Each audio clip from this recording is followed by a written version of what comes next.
Hello and welcome to episode 6 of SITREP Marvel Talk. And today with me as always is Rob. But yes, I did it again. It's still you kind of got it right. I was like, Rob, which way am I going to go? Nope. Just call me Rob, that's my name, you know. That would just be easy. Rob, why am I trying to call you by... I don't ever call you by your full name anyway. No. Well, I do, but you know what I mean. Anyway, the other person with me today is also Bradley. Hello. My name is Mike. And obviously we are here, it's Marvel Talk, so we are here to finally discuss the last episode of this season of Falcon and the Winter Soldier. And I'm pretty happy with this ending, boys. I don't know how you are. Yeah, it's good. It's As good. expected. Yeah. The only thing I would have said about this episode is it would have been nice to have 2 episodes back to back, because this episode does not hold back. It's like, cool, 10 seconds in, go. It's action for what? 25, 30 minutes of the episode, I think, Rob? Yeah, first 25 minutes. You're basically like you're in the cinema watching a Marvel film. Yeah. But this is exactly what you wanted anyway, wasn't it? Mm-hmm. But I feel like you could take the action scenes from each episode, put them all together, chuck away all the, like, talky bits, and you've got a Marvel film. I mean, you're not wrong, are you? Brad, just kind of open it, like thoughts on the opening of this episode anyway, dude. Yeah, overall, I really liked the episode.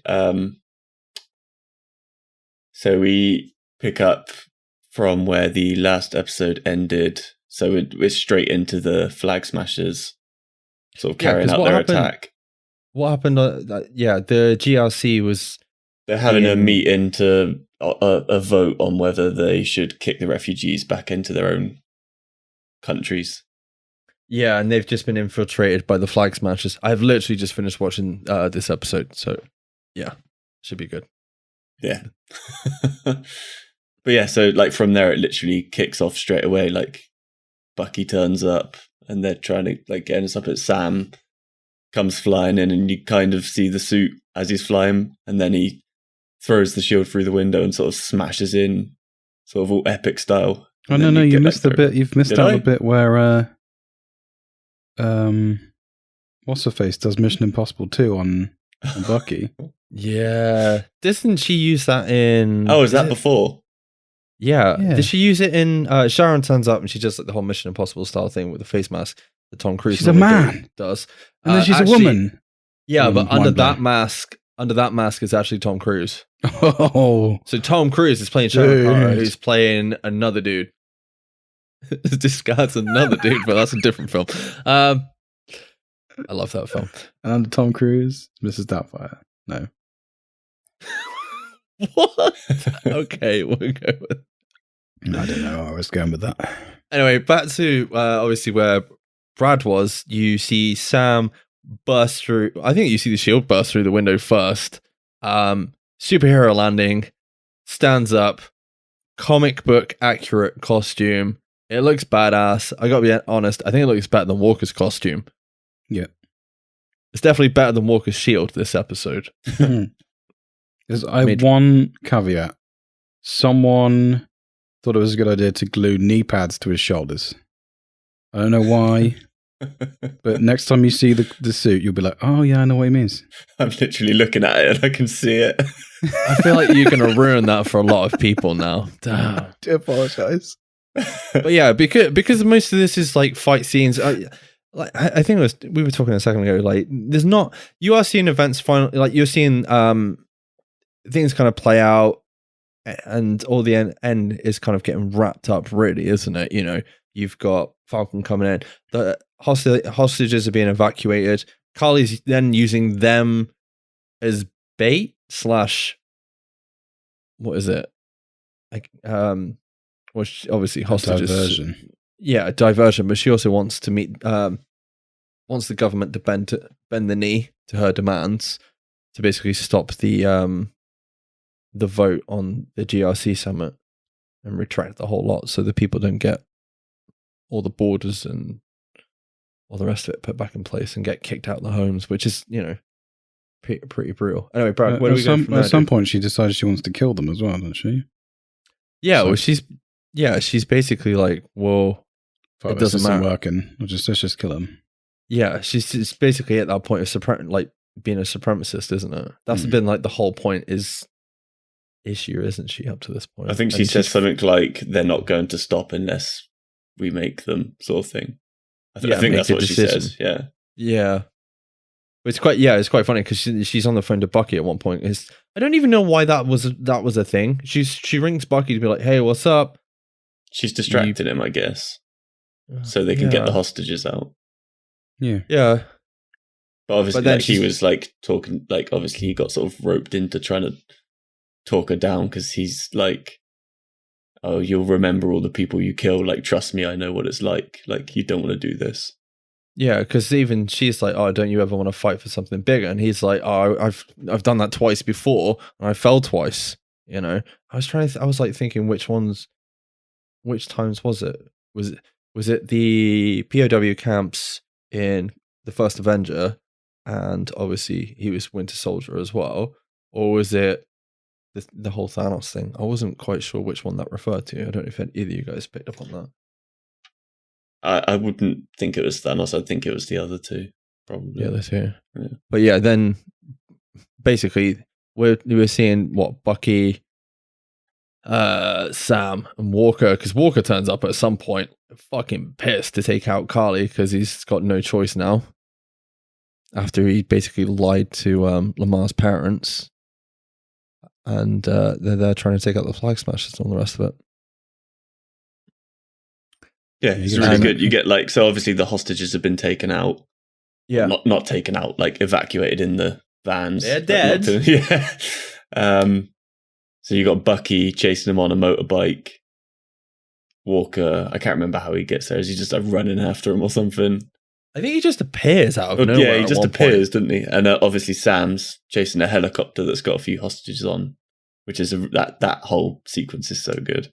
Yeah, it's quite cool how they've utilized Sam as obviously the Falcon, but also now he has the shield and is obviously Captain America, and how they're basically blending the acrobatics and the fighting together to make that a completely different style than we've seen before for him, especially. But obviously, with you kind of have like the cap throws and all the rest of it that we kind of know. But like, I think in this episode, you see him, because he takes out the pilot with a couple of the GRC members in it.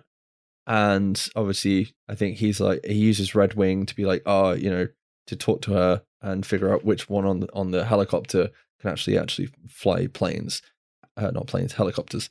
And as they kind of count down, he takes out the pilot. But it's the way he does it. He throws the shield, pings it back, grabs it, and then blasts. Sorry, I went away from the mic. Blasts through. You were blasting through your door. He blasts through the door, and it's just like the way he did that. I was like, "That's fucking cool." But why didn't he do that in the opening action scene with the helicopter at the beginning? It's just funny how you're ending the series with a helicopter scene, much like the first one, like the first episode. It's quite cool. Yeah. Oh, I didn't think about that. Yeah. Synergy. Obviously, he's like better equipped this time. Yeah. It was a smaller door as well this time. Yeah, it was. I like the little details you pick up on, Rob. I'm disappointed that Bucky didn't see Red Wing and was like pissed off that it's back. Because it was earlier in the series, he's like, I hate that thing. Well, is it two of them, or is it one that splits into two? I wasn't 100% on that. I think it's one, and then you see some like separate little ones later. Yeah. But yeah, there's a lot of fighting in this. Walker gets beaten up like quite a few times in this, and there's a whole point where I was like, shit. Because I kind of thought like either Bucky and Sam are going to have to take Walker down, or he's going to end up in prison. Didn't go the way I thought it was going to go. And he's kind of a good guy in this episode, isn't he? Yeah. Are you guys happy with how obviously the events over like the series, especially with Walker? So he's like what we think is a nice guy, complete asshole, but he's not really an asshole because he's got other stuff there. And then we're basically kind of seeing like a bit of a redemption arc. because there's a whole bit in this where he's fighting Carly, and he has this choice basically to save hostages or go after Carly, and he's like, he does that shaky head thing again, doesn't he? And like scratches his head. It's just funny because he's not like Steve Rogers, and Steve Rogers is very much like, you know, what is the right thing to do versus Walker, which is getting the job done, and getting the job done would be to go after Carly, but he actually made the conscious decision to obviously go after and save the hostages. Difference is he hesitated. Steve wouldn't have. No, that is the difference. But then he's changing, I suppose, isn't he? Is it too soon for that redemption for him? Well, considering one of the like ending scenes, I think he's just a bit stupid and misguided. Yeah, I don't think he's stupid. I just think he's got. I mean, obviously, over the course of the season, we've seen how tough it's been for Sam to take up the shield. He didn't want to do it at all at the beginning, and now obviously we're seeing Sam as Captain America. He is our Captain America now.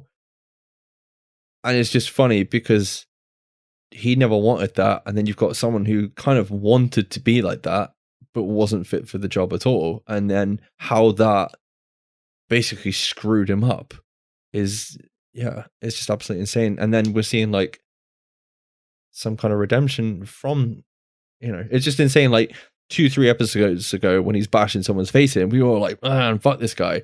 And it's just amazing how, I can't remember. Is it? What's the guy's name? What something Russell? I can't remember the guy's Wyatt first name. Russell. I forget. Pardon? Wyatt Russell. That's it.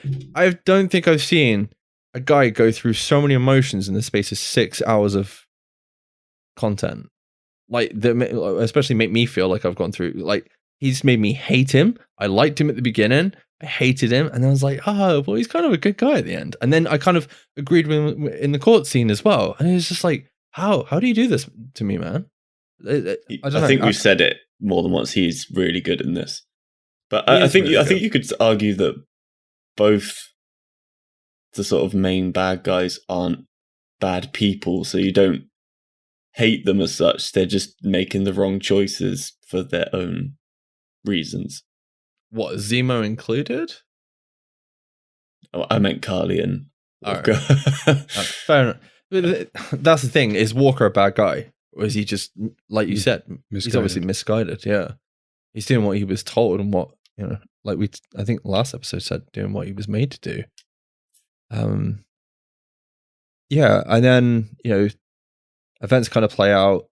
Flag Smashers get away because Batroc freaking turns up. That whole fight scene at the beginning of the episode with Batroc and Falcon was great, especially the line where he's like, "I'm, you know, how much do you think I can get for your like new Falcon suit and all the rest of it?" And Sam's like, maybe a baguette and a couple of French fries or something. That's great. It's just funny how I think at the beginning of the series he was like, "I don't know that much French," and this, that, and the other. And then he's like saying all this stuff to like teasing Batroc at the end just to wind him up. He's kind of getting his ass kicked in that fight for like quite a lot of it. Like he's on the sort of defensive for a lot of it until he bolts to chase the hostages. Who's Sam? Yeah, until the end when he like smashes him with the shield and like flies out. He's not even superhuman either. He's just, I did kind of think on that fight, I was like, he's pretty strong guy, isn't he? Really? Yeah. He was definitely out to get Sam at that point, wasn't he? Mm-hmm. And then obviously the Flag Smashers escape with Batroc's help. Sharon disappears for half an episode, turns up out of nowhere to kind of catch up with Carly, and shock horror, I don't know if you guys know this, but she was the power broker all along. No! What? But I feel like we've missed a very important scene. Okay. Where the truck is about to fall off the edge of the building and Sam does like a Superman. It reminded me of like an old like Christopher Reeve Superman film. Yeah, it's the bit where Walker chooses to save the hostages and it still ends up falling, and then Sam... Yeah, he gets like beaten. Yeah, and he ends up on the floor like, 100 foot down or something. But the other thing I think that was what the point I was trying to make is obviously we didn't know how Walker was going to end. And then I saw the truck. And I was like, fuck. Like he's going to die essentially trying to do the right thing. How ironic would that be? Like with the truck on top of it. But then he's got super serum and all the rest of it. I was like, are they going to seriously kill Walker off in that way? And then obviously Sam comes in and saves the hostages. And I think it's kind of proven at that point that it's just funny because you're seeing Walker with the super serum and he can't do it. And then you've just got Sam, a normal guy with a jetpack. Okay, it's a special jetpack from Wakanda and all the rest of it. And he's saving the freaking hostages because whatever it takes. At least his shield protected him from those metal bars though, because he was getting a hammer in. Yeah, he was. Did either of you guys catch it? There's 2 helicopters at one point on the rooftop. Obviously Sam like blasts the guy through the door and takes him out, and that gets taken over. But there's another one with 2 pilots in. I think it almost collides with the helicopter he's chasing after. Yeah. Now, what I thought is quite an interesting thing because it's almost like they're doing audience approval at this point. Because he saves the 2 guys and like Raimi Spider-Man style, he drops the 2 guys on the floor and then flies away, and they're like, "Woo! Look, it's Captain America!" sort of thing. I was like, "This is just it looks like Spider-Man." What that is a very, I don't know, Spider-Man style moment. Doesn't he? Is it that bit where he deflects the helicopter with his wings as well? Yeah. So I'm guessing they're vibranium. Yeah, they must be. Rob, are you disappointed with what was in the box? Or do we still not know? Because he might have got that from somewhere else. Yeah. Obviously, they sent it via like FedEx or something. And the box was just probably a cleaning rag for the shield, right? Special vibranium one. What do you wash that You have with? to get the blood off, you know? Yeah, but what do you wash a vibranium cloth with? More vibranium? I don't know. Liquid vibranium.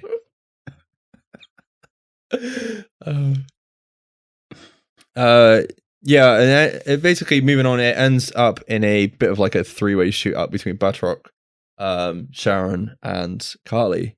After Sharon kind of basically says, you know, come join me, come back to the dark side, we can rule Madripoor and all the rest of it. That's pretty much what it is. It's not quite, but there we go. And then Sam turns up, and obviously we've had the reveal. And Sam doesn't know that freaking Sharon is the power broker at this point, and then there's a whole fight between Carly, and it's quite interesting because Sam all the way through this has been very sympathetic to Carly's cause, hasn't he? Bro. Yeah, like he understands why she's doing it, but obviously doesn't agree with what she's doing. But still tries to talk her down, and then still won't fight in this episode, will he? Yeah, so Batroc ends up getting shot by Sharon because he's basically trying to blackmail her into like paying 4 times the amount now or something ridiculous. I don't think he got paid the first time, so he's after even more money now. And then Sharon gets shot, so she's kind of incapacitated for a bit. And then, as you said, like Sam and Carly are there again, and he's still trying to talk her down, and she's basically hammering him, and he's just like blocking everything she's throwing at him, but not fighting back. And then it gets to a point where she's holding a gun to Sam, and you think that he's going to get shot, but Sharon shoots Carly before. I mean, he could have just moved his wings in the way, but there we go. Yeah. But I guess she didn't know that, so. Yeah, it's quite, I don't know, I thought it was quite brutal when she's kind of like, you know, she's dying, she basically says to Sam, I'm sorry. Because obviously I suppose she didn't feel like she finished what she was turned out to do, but also she caused a lot of harm whilst she was trying to fight for her cause, which is what he was warning her against the whole time anyway. Yeah. And then Sam basically flies Carly's body out in the middle of City Central, and in front, full view of the public, in front of live TV, and shows obviously the GRC members that he's literally just saved. This is what you've done. Like this is what you've created, and this is what, you know, your laws and all the rest of it have caused. No, he does a really epic speech. Yeah, I'm not going to read it at all, but it is like that speech. Freaking Anthony Mackie at that point, that acting was on point, dude. Yeah, it was so good. He's basically slaughtering all the government heads, and he's telling them like they're afraid to make difficult decisions. They're taking the easy way out just by like because they can. And like, what would you do if you're in that sort of position? He's saying like you throw around terms like terrorist, but you're patrolling refugee camps. Yeah, they're just guns. as bad. Yeah. Which is funny because like it's even portrayed in one of the episodes. I can't remember if it was episode 2 or episode 3. I think it starts with a GRC advert, and then the next thing is like a GRC like vehicle like moving into the shot, and it's like a bunch of like army people, obviously army soldiers, all getting out and then raiding a freaking place trying to figure out where the flag smashers are. It's not really a nice thing, is it? No. But yeah, that speech is one of the best parts of the series. I think it was so good. Yeah, the other thing as well is Walker. You see Walker at that point kind of look down when Sam's on about, I'm a black man carrying the stars and stripes. What don't I understand? Every time I pick this thing up, I know there are millions of people out there who are going to hate me for it. It was only like when he said hate me for it that Walker looks down. Because obviously he didn't want anybody else to pick up the shield, and then obviously Sam's got it, and he's just like, I think he's kind of... He understands now. Yeah. I think the same with Bucky. Though Bucky has a hell of a good response to Sam's speech, doesn't he? Yeah, I was texting. I only heard Black Man and Stars and Stripes.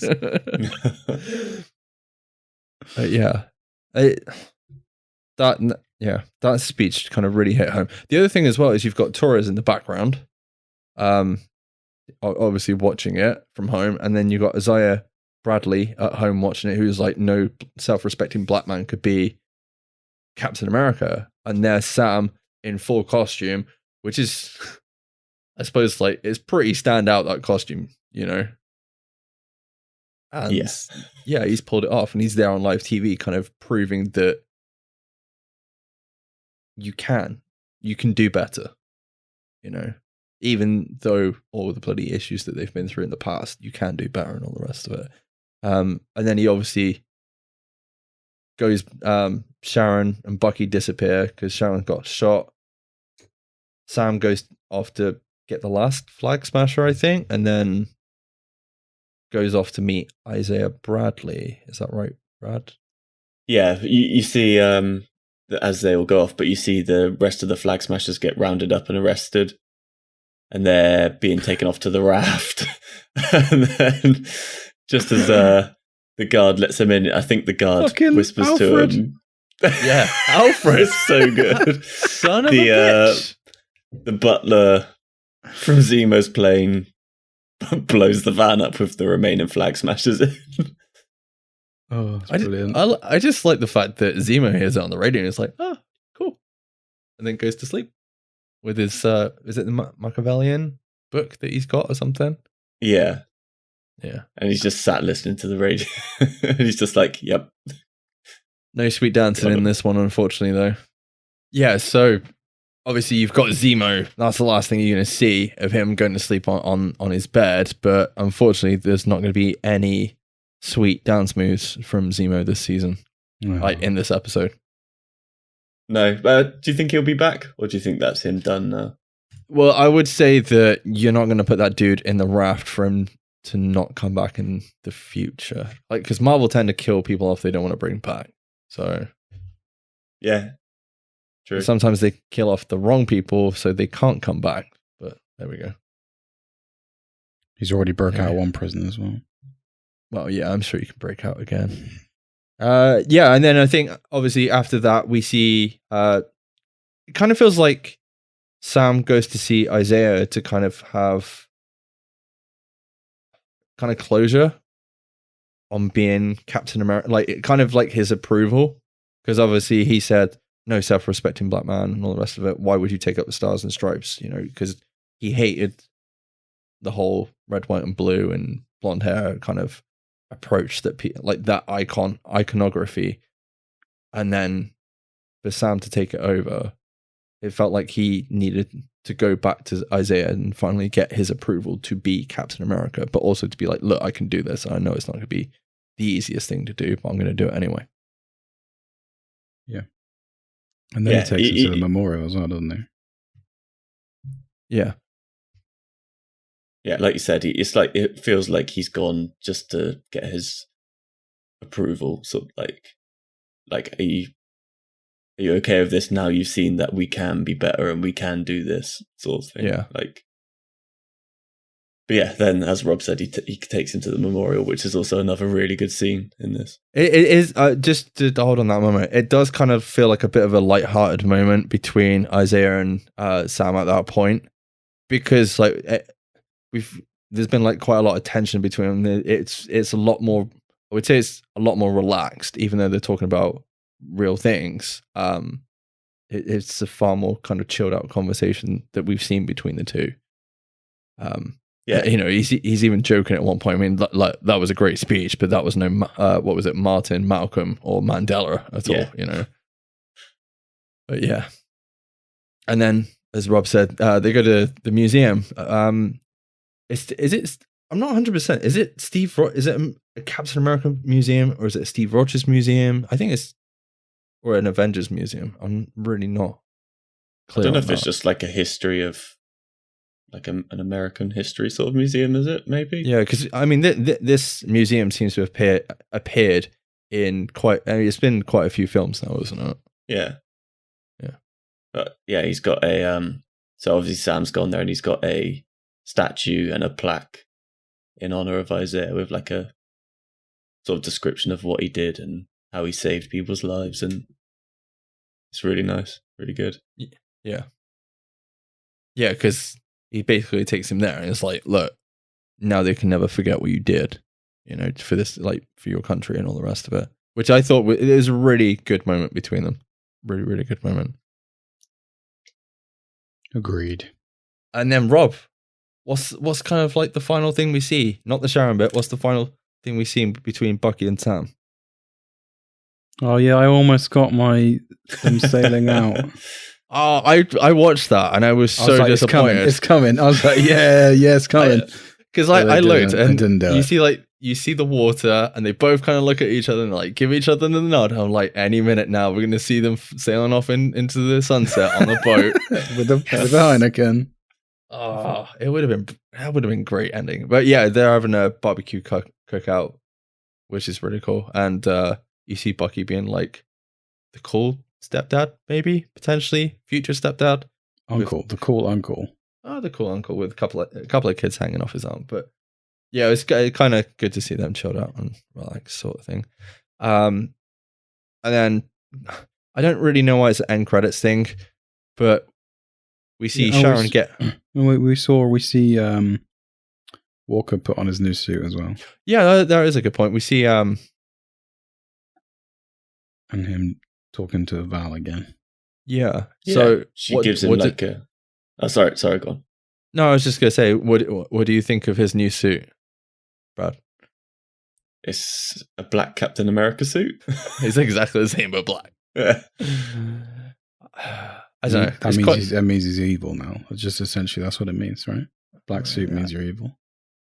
I mean, and he's called US agent now, right? Yeah. Yeah, he is now officially US agent. Yeah. So he's going to be working with Val and potentially some other people. Because she even alluded to potentially Zemo was working for her or something like that. Did she? Yeah, she's like, that Zemo's been up to stuff. Is he working with me? Yeah. Or something. I can't remember how it was phrased, but yeah. So I feel like that's slowly setting up like a team up of potentially morally grey. Yeah, I was having a look. So I think you said it before, Mike. There's the Thunderbolts. It could be, or he is also in the Dark Avengers. Yeah. Which is they're basically not doppelgangers. They're kind of villainous versions of your normal Avengers heroes. So you've got like a Scarlet Witch, you've got a Captain Marvel, but they're not the actual ones. They're like an evil version of them. I feel like it's Marvel's answer to Suicide Squad. I don't know if Rob would agree with me on that. Yeah, but obviously not anywhere near as funny. Well, there is that. Well, I don't know. Zemo's been pretty funny for the whole season. But yeah, then last thing we kind of see is Sharon Carter. She finally gets her pardon. So Sam kept his promise, and then as she's walking out, she's basically on the phone to someone going, "Yep, we're gonna have like shitloads of trade secrets and all the rest of it." As I feel like they kind of confirmed that S.H.I.E.L.D. is still in operation because they're like, "Yeah, you can have your old job post back," pretty much. Yeah. Well, you see. Oh yeah, no, I guess it would be S.H.I.E.L.D. because you see Sword being like created by Fury at the end of Captain Marvel, is it? Yeah, unless, well, yeah, obviously Sword is probably the new version of But S.H.I.E.L.D. that's like an outer space one, and it's like an alien threat one or something in there. I can't remember. What, Sword? Yeah. Well, I can't remember what it stands for now, even though we've just watched WandaVision. But they're like the big force in that, aren't they? Like this. Yeah. So that the rest of it. That kind of made me. Should we have a game of what do you think Sword stands for? Should we guess? Giant paws. No idea. Weird. Sweet. I have no idea. Do you know off the top of your head, Rob? Smelly Willies. No, I don't. Okay. We'll leave that till next time. Overall thoughts on the season, Rob? Who's your favorite character of the season? Alfred. By far. Really? Yeah. He's only in 2 scenes, but they were good scenes. What is he's like chuckling away to himself in that sweet one of Zemo's sweet cars? Is he like, which one am I going to take today? Brad, overall thoughts on this season of Falcon and the Winter Soldier? Overall, it was just really good. It was like what you would expect from the MCU. That was really good action, good character developments. Obviously, this did what I expected it to, and it set up about 2 or 3 more things. It didn't close everything. Yeah, it was really good. And my favorite character is probably Walker. I think he was so good in this.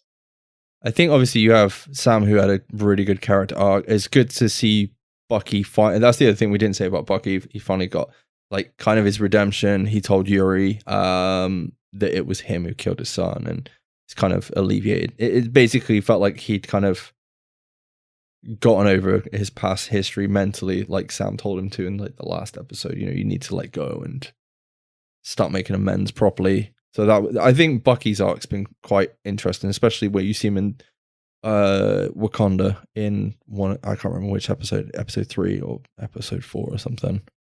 I think that was really good. But I kind of agree with you that I think Walker probably had one of the strongest arcs that out of all of them, even if he wasn't in the series for very long, if that makes sense. Yeah, because he's never like the main part of any of the storylines, really. No, he's just kind of turns up now and then disappears again. Even though he's quite a focal point. I really like Zemo. He's gone from being like almost a guy that I was like, I understand your struggle, but I wasn't very happy with him in Civil War, how he was portrayed in Civil War. But obviously you have a slightly more comic book / Batman version of the character with Alfred, as Rob says. But the dude's funny as hell, and he plays that role so well. And I want to see more Zemo. Give us more Zemo in other shows or films or whatever. But however, maybe we might see him turn up in a future film, because after the finale of this episode aired, they announced that Captain America 4 is in the works with the writers of the series The Falcon and the Winter Soldier. So that is in progress. The only thing with that is it's going to be weird to see someone else take over the writing capabilities after obviously the Russos did such a good job with Winter Soldier, Civil War, and obviously both Endgame and Infinity War. Those are some big boots to fill, but judging by the series, I think it's been a pretty strong series, and it might be Marvel by the numbers, and we've had a lot, like it's given us a chance to kind of delve into the characters a lot more and give probably the audience a lot more questions to discuss, if you know what I mean, that you might have just kind of glazed over if we'd have had this in a film. Like Rob said, it would have been almost an hour and a half of action with like, oh, should I be Captain America? Well, as a threat, I'll take up the shield and go fight it, sort of thing. Yeah, take out all the exposition and you've got a Marvel film. So I think it's going to be fine. But I kind of agree with, this is what you wanted, Rob. From a series that is Marvel, this is what you wanted. This is Marvel painted by numbers, isn't it? Yeah. To a degree, with a lot more detail. So, that, off the back of WandaVision, I was like, I don't know if I was excited about this as I was WandaVision. I'm really looking forward to Loki. Loki looks really fucking good. Because I don't know what's going to happen in it at all. I feel like with Falcon and Winter Soldier, you could kind of guess, and I felt like we already knew how it was going to end to a degree, if you know what I mean, Brad. Yeah, like you kind of knew what it was going to be about and what was going to happen. Like obviously I think we said Walker's going to go bad, Sharon's going to be the power broker. Like you kind of could see where it was going. That's not to say it wasn't still enjoyable, it was still good. Yeah. But I'm quite excited to see what else comes out of the back of this. Obviously you said we're getting Captain America 4. I think Elijah, who is Isaiah's nephew, is Patriot. Yeah. Who is a young Avenger, so we might get young Avengers out of it. Yeah. I've seen theories whether they're true or not that Sharon is a Skrull and she's talking to Fury, so we could get Secret Invasion storyline as well. Yeah, I mean, we know there's a Secret Invasion storyline. Yeah, they are doing it, aren't they? Yeah, there's a Secret Invasion TV show coming. Emilia Clarke from Game of Thrones is just Daenerys Targaryen, has just joined that series, I believe, and somebody else, and I can't remember what her name is. But yeah, I'm looking forward to everything Marvel. I really enjoyed it. I've enjoyed talking about it with you guys on this show. So at the end of the day, if you've let us know what you think, obviously, of this episode of Falcon and Winter Soldier. Let us know what you think of these episodes of SITREP Marvel Talk. I kind of enjoy doing it with you guys, and it's been good fun to kind of talk about it outside of how we normally talk about it as well. Well, we said we would have talked about it anyway, so yeah. Why not sit down and discuss it? Yeah, it's been good. Anyway, that's it from us. If you want to let us know your thoughts, you can find us on Facebook, YouTube, and Twitter over at SITREP Happy Hour. Also, please check out the other podcasts on the Mash Those Buttons Network. That is all from us, and we will catch you, hopefully, when Loki drops. Bye-bye. Bye. Bye-bye.